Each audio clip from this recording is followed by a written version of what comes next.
The Mekong Delta stretched before 19-year-old Mai Nguyen like a shimmering green tapestry, rice paddies glistening under the unforgiving Vietnamese sun.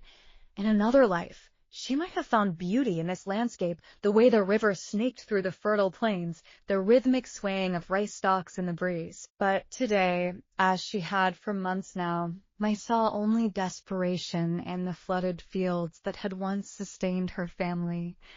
Standing outside their dilapidated hut in Vinh Long province, Mai watched her mother, Lin, hang threadbare clothes on a makeshift line.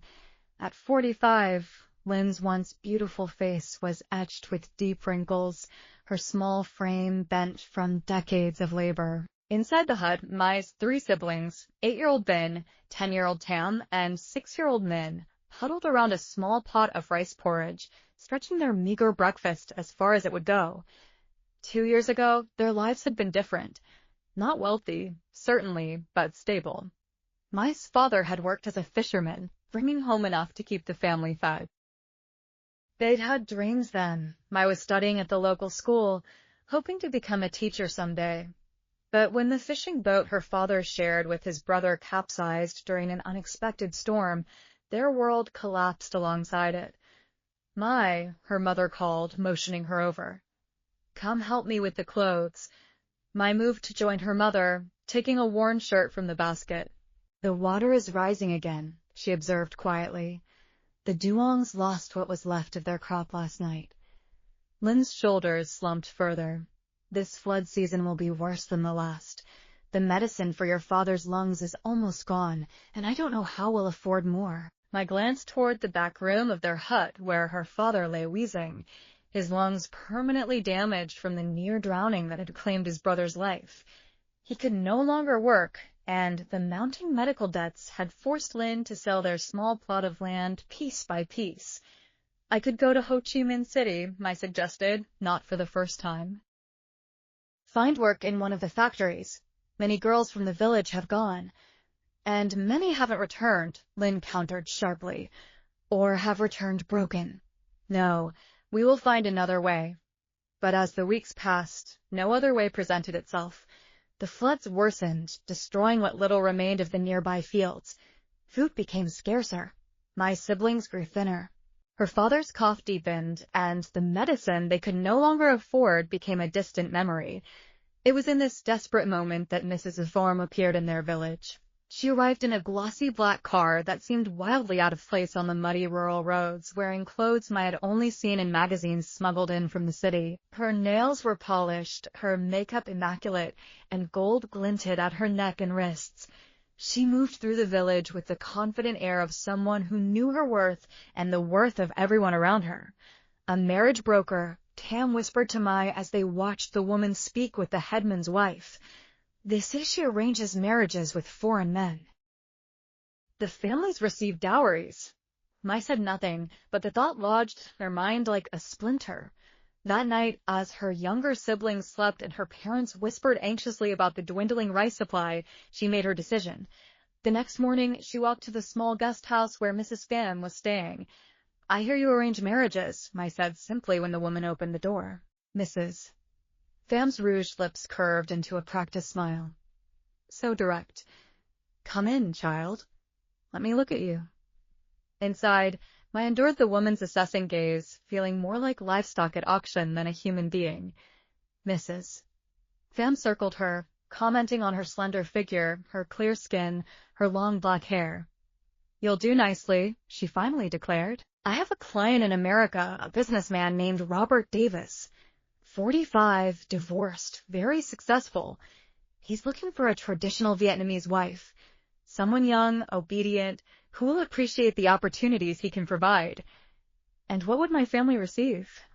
Mai asked, her voice steady despite the tremor in her hands. $20,000 American dollars, Mrs. Pham replied. "Enough to save your family, I'd imagine." $20,000. Mai couldn't fathom such a sum. It would pay her father's medical debts, buy back their land, provide for her siblings' education. It would give them a future. "I'll do it," she said. When Mai told her parents that evening, the tiny hut erupted in anguish. "Absolutely not," her father shouted, the effort sending him into a violent coughing fit. "We will not sell our daughter." "It's not selling," Mai argued, though the words felt hollow even to her. "It's marriage, and it's my choice." Lynn gripped Mai's hands, tears streaming down her weathered face. "America is so far. We'll never see you again. And this man, you know nothing about him." "I know he can save our family," Mai replied softly. "What other option do we have, Ma? Watch Min and Bin and Tam grow thinner each day? Watch Ba die because we cannot afford his medicine?" For 3 days, the family argued. For 3 nights, Mai lay awake, staring at the thatched roof of their hut, listening to her mother's muffled sobs. But in the end, desperation won out over principle. With broken hearts, her parents agreed. The preparations happened with dizzying speed. Mrs. Trishnan took Mai to Ho Chi Minh City for new clothes, basic English lessons, and a crash course in American customs. She was issued a passport and visa with suspicious efficiency. Within weeks, she found herself at Tan Son Not International Airport, clutching a small bag containing everything she owned. "Remember, Mrs. Thornton," Pham instructed as they waited for the boarding call, "be obedient, grateful, and make sure he's pleased with you. The final payment to your family depends on his satisfaction." Mai nodded numbly, watching Vietnamese families bid tearful goodbyes to departing relatives. Her own family hadn't been able to afford the journey to the airport. Her last memory of them was standing outside their hut at dawn, her mother pressing a jade pendant, her only inheritance from her own mother, into Mai's palm, her siblings clinging to her legs, her father's hollow-eyed blessing. 20 hours later, disoriented from her first airplane journey and nauseated from airline food so different from anything she'd eaten before, Mai stumbled through Los Angeles International Airport. The cacophony of English announcements, the sea of unfamiliar faces, the dizzying scale of the terminal, it all threatened to overwhelm her. She clutched her single bag like a lifeline, scanning the crowd for the man whose photograph Mrs. Pham had shown her. Robert Davis was not difficult to spot. Tall and broad-shouldered, with thinning blonde hair and a ruddy complexion, he stood apart from the crowd holding a sign with her name. As Mai approached, she attempted a smile, though her heart pounded painfully in her chest. "Mai?" he asked, pronouncing her name wrong. Nay, instead of the proper Mai. "Yes, Mr. Davis," she replied in careful English. "I am Mai. Thank you for—" The English phrase escaped her, and she faltered. "Call me Robert," he said, taking her bag without asking. "Cars this way." Mai followed him through the terminal, struggling to keep pace with his long strides. Outside, the Los Angeles heat hit her like a physical force, different from Vietnam's humid warmth, drier, and somehow more aggressive. Robert led her to a large black SUV, opening the passenger door with a gesture that might have been chivalrous under different circumstances. As they drove away from the airport, Mai stared out the window at palm trees, highways, and endless concrete, a landscape utterly alien to the lush green world she'd left behind. Robert spoke occasionally, pointing out landmarks or explaining traffic patterns, but mostly they traveled in uncomfortable silence. His house, when they finally arrived, was enormous by Mai's standards, a sprawling single-story ranch home in a gated community on the outskirts of the city. Inside, the cool, air-conditioned atmosphere made her shiver despite the outdoor heat. "Guest rooms down the hall," Robert said, gesturing vaguely. "You'll stay there until the wedding. Bathrooms connected. I had my housekeeper stock some basic toiletries, but we'll get you whatever else you need tomorrow." Mai nodded, clutching her bag tighter. "Thank you, Mr. Robert. I've got some work calls to make. Make yourself comfortable. Kitchen's through there if you're hungry." With that, he disappeared into another room, leaving Mai standing alone in the vast, silent house. For the first time since she'd made her decision, the full weight of what she had done crashed over her. She was alone, in a strange country, with a man she didn't know, thousands of miles from everyone she loved. Somehow, she made it to the guest room before the tears came. The weeks before the wedding passed in a disorienting blur. Robert was rarely home, leaving early for his office. He owned a construction company, Mai gathered, and returning late. When he was present, he was not unkind, but neither was he particularly interested in getting to know her. He asked no questions about her family, her life in Vietnam, her hopes or fears. Instead, he spoke at length about his business, his ex-wife's shortcomings, and what he expected from marriage. "I work hard," he told her over one of their silent dinners. "I provide well. In return, I expect a clean house, good meals, and no drama." My ex was all about drama. Mai nodded, pushing rice around her plate. The food here was strange, heavy and bland compared to the vibrant flavors of home. She'd lost weight since arriving, her body rebelling against this new diet just as her spirit rebelled against her circumstances. But each night, alone in the guest room, she would take out the creased photograph of her family and remind herself why she was here. She imagined her father receiving proper medical care, her siblings returning to school, her mother's shoulders straightening as the burden of poverty lifted. The image sustained her, even as the reality of her new life settled in like a cold fog. They were married 3 weeks after her arrival in a civil ceremony at the county courthouse. Robert's best friend and his wife served as witnesses. Mai wore a simple white dress Robert had purchased for the occasion. There were no flowers, no celebration, no joyful tears, just paperwork and a perfunctory kiss that Mai endured rather than welcomed.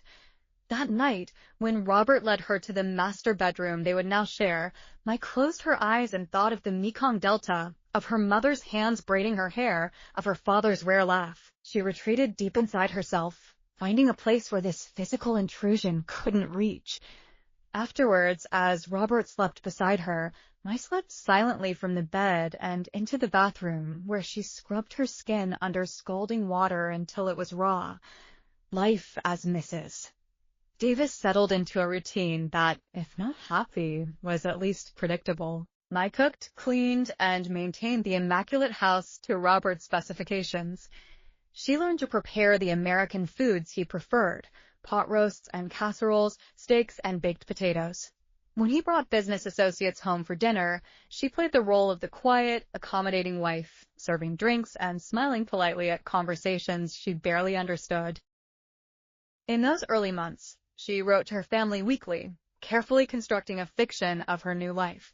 She described a beautiful home, true, a generous husband, partially true, and a comfortable existence, technically true, if comfort could be measured solely in material terms. She never mentioned her loneliness, her growing dread of Robert's touch, or the way her dreams were increasingly populated by the faces of those she left behind.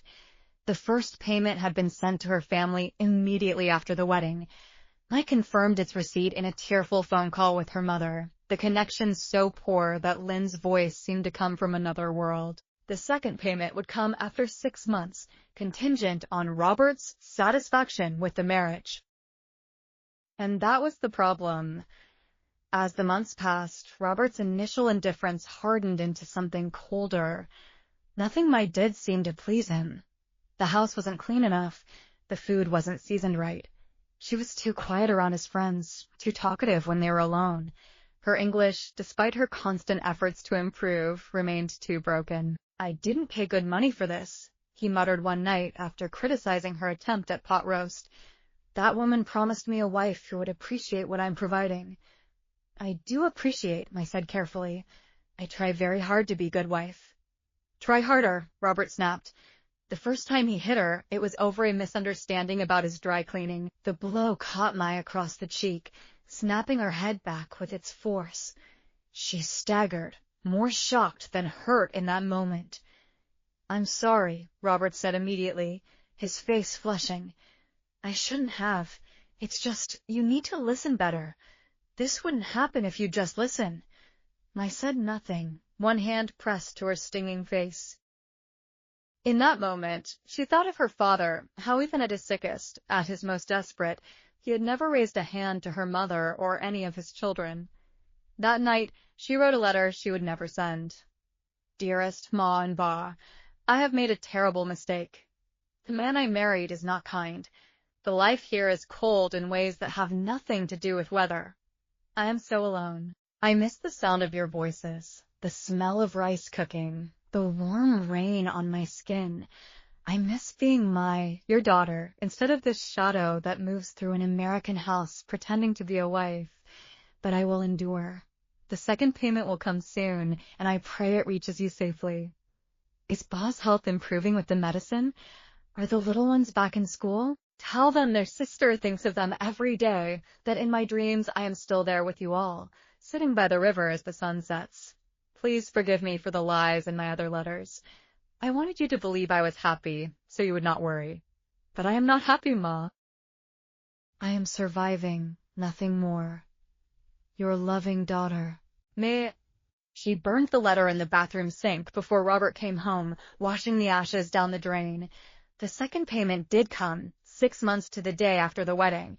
Mai confirmed its receipt in another difficult international call, this one even more painful as she forced cheerfulness into her voice while Min and Bin chatted excitedly about their return to school and their father's improving health. You sound different, Kongai, her mother said at the end of the call. Are you truly well? I am fine, Ma, Mai lied. America is just different. I am still adjusting. We miss you so much, Lin said, her voice breaking. Your father says to tell you he is proud, but that he misses his butterfly. Butterfly, her father's nickname for her since childhood. Mai bit back a sob. I miss you all too, she managed. I have to go now. I'll call again when I can. As the first year of marriage stretched into a second, Ma's world contracted to the boundaries of Robert's house. He discouraged her from making friends, from taking English classes at the community college, from developing any connections that might give her independence. When she wasn't cleaning or cooking, she watched television, trying to improve her English while absorbing the strange rhythms of American life. The violence escalated gradually, a push here, a slap there, always followed by remorse that grew increasingly perfunctory. Robert began drinking more heavily, coming home later and later, his mood darkening with each passing month. You know why my first marriage failed? He asked one night, voice slurred from whiskey. Catherine couldn't give me children. We tried for years, but nothing. Doctors said it was her, not me. That's why I chose someone young like you. Fertile.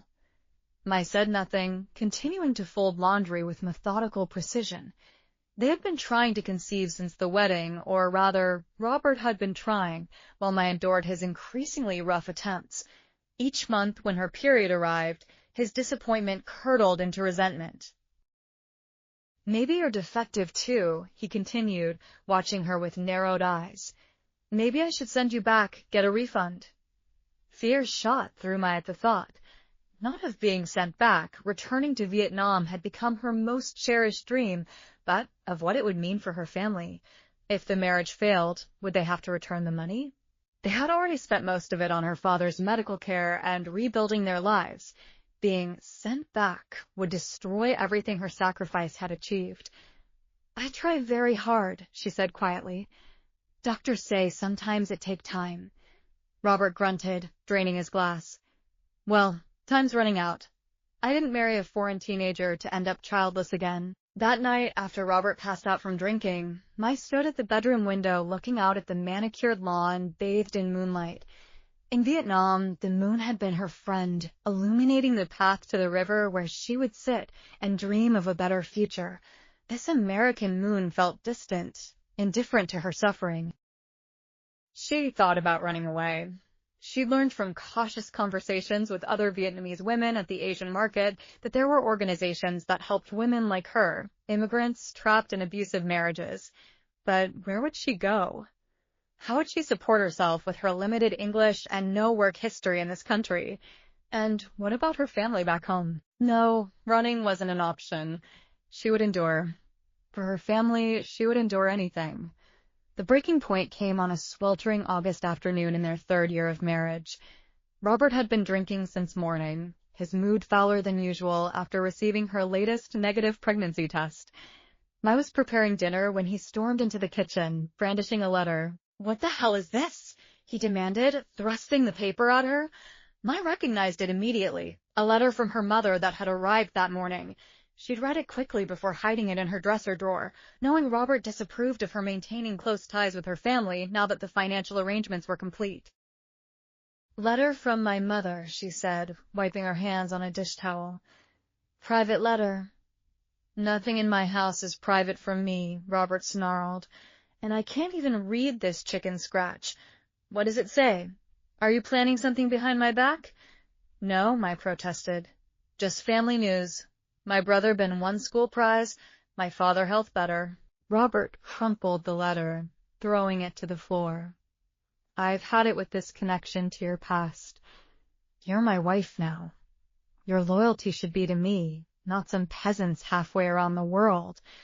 Something in Mai snapped at his words. The careful walls she'd built around her heart, the protective numbness she'd cultivated, the patient endurance that had become her only strategy, all of it collapsed under the weight of his contempt for the people she loved most. They are my family, she said, her voice stronger than it had been in years. I love them. I here because I love them. You're here because I paid for you, Robert countered, stepping closer. I bought you fair and square like any other import. And I'm not getting my money's worth. He raised his hand, and Mai flinched instinctively, prepared for the blow. But something stopped him, perhaps the new defiance in her eyes, or simply the realization of what he'd become. This isn't working, he said instead, his hand dropping to his side. I'm calling that agency tomorrow. They can figure out what to do with you. As he stormed out of the kitchen, Mai stood frozen, her mother's crumpled letter at her feet, the careful fiction she'd constructed for 3 years, that this sacrifice was temporary, that she could endure anything for her family, that someday things would improve, disintegrated like rice paper in water. That night, for the first time since arriving in America, Mai prayed to her ancestors. Kneeling by the bed while Robert snored drunkenly beside her, she closed her eyes and reached across oceans and time to connect with the spirits of those who had come before. Guide me, she pleaded silently. Show me a path forward that honors my family and saves what remains of myself. The answer came not in words, but in a sudden, overwhelming certainty. She could not stay. Not one more day, not one more hour. Whatever the consequences, she had to leave. Before dawn, Mai packed a small bag with essentials. Clothes, her passport, which Robert kept in his desk, but which she had secretly copied the location of, the jade pendant from her mother, and the $300 she had painstakingly saved from grocery money over 3 years, hidden in the lining of an old coat. She wrote 2 letters. The first was to her family. My beloved family, by the time you receive this, I will have left Robert's house. I cannot stay any longer. The truth I have hidden from you is that my marriage has been a prison, not a partnership. I have endured cruelty I never imagined possible, all to ensure the payments continued. I do not regret my sacrifice. Knowing that Ba has received medicine, that the little ones are in school, that you have food and shelter, this has given meaning to my suffering, but I can bear no more. I do not know where I will go, but I will find a way to survive in this country. Do not worry for me. I am stronger than I knew. When I am settled, I will write again and give you an address where you can reach me. Until then, know that I carry you in my heart every moment. The love we share has been my only light in these dark years. Your loving daughter and sister, Mai. The second letter was shorter, addressed to Robert. Robert, I am leaving. Do not try to find me. The marriage you bought was never real, but the payments to my family were. They have suffered enough and bear no responsibility for my actions. Leave them in peace. Mai. She left both letters on the kitchen counter, knowing Robert rarely entered the kitchen before his morning coffee, which should give her several hours head start. Then, carrying nothing but her small bag, Mai Nguyen Davis walked out of the house that had been her prison for 3 years. The early morning air felt different somehow, charged with possibility despite the fear coursing through her. She had memorized the bus route to downtown Los Angeles, where she'd heard there was a Vietnamese community. Someone there might help her, might understand what she had endured, and why she had endured it. As Mai walked toward the bus stop, the rising sun cast long shadows across the immaculate suburban lawns. For the first time in 3 years, she allowed herself to weep openly, not from sadness or fear, but from a complex mixture of grief, relief, and something that felt almost like hope. She had no illusions about the difficulties ahead. She was an immigrant with limited English, almost no money, and a marriage status that would complicate any attempt to stay legally in America. But as she boarded the bus that would take her away from Robert forever, Mai thought of her father's nickname for her, Butterfly. Butterflies underwent a complete transformation, emerging from the darkness of their chrysalis into creatures of beauty and flight. Perhaps that was happening to her now. The Mai who had left Vietnam, young, naive, hopeful, had been destroyed by her years with Robert. But from that destruction, a new Mai was emerging, stronger, wiser, and determined to create a life worthy of the sacrifice she had made. As the bus pulled away from the curb, carrying her toward an uncertain future, Mai reached into her pocket and touched her mother's jade pendant. Across oceans and continents, across cultural divides and language barriers, across the chasm of experience that now separated her from the family she loved, she sent a silent promise. I will survive this. I will find a way to thrive. And someday, somehow, I will come home to you again. The Mekong Delta would be waiting.